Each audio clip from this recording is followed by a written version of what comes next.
Jesus' wisdom does not look like wisdom to the world. Jesus tells his disciples not to store up treasure on earth, not to accumulate goods or money for the sake of a rainy day. That's what looks like wisdom to us. We want to secure ourselves against the future.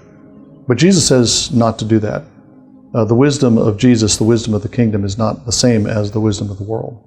To understand what Jesus is getting at here, it's important to remember the context. Jesus has spent the previous chapter talking about how his disciples are to obey him.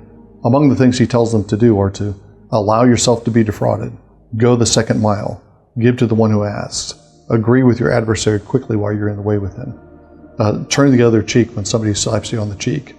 And his disciples need assurance that all of this, suffering all of this deprivation and all of these attacks, that they will have some security in life.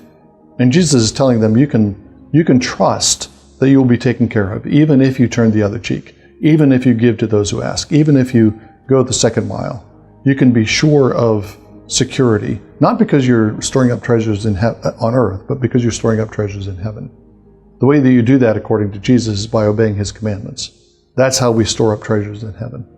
And those investments that we store up in that heavenly bank are better than the ones that we have on earth. The reason why Jesus exhorts us to seek heavenly treasure is because heavenly treasure is more permanent. Moth and rust don't corrupt it. Thieves don't break in and steal it. It's an eternal treasure.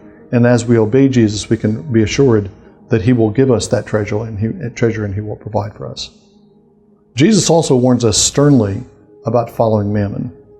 This is something that Christians often minimize. Christians go heavily after sexual sins, and they go heavily after abortion, and they go after other moral issues. All of those are correct, but we tend to back off when Jesus tells us to avoid mammon and renounce mammon. But Jesus spends a lot of his time teaching about the dangers of wealth and the seductions of wealth.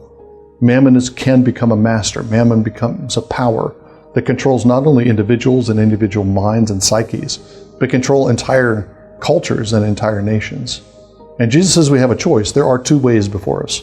There's the way of the kingdom, storing up treasures in heaven, seeking the kingdom above all, obeying Jesus. And there's the way of mammon, putting wealth above all, seeking earthly treasure, not seeking the kingdom, but seeking security here. Mammon, like every other idol, is deadly.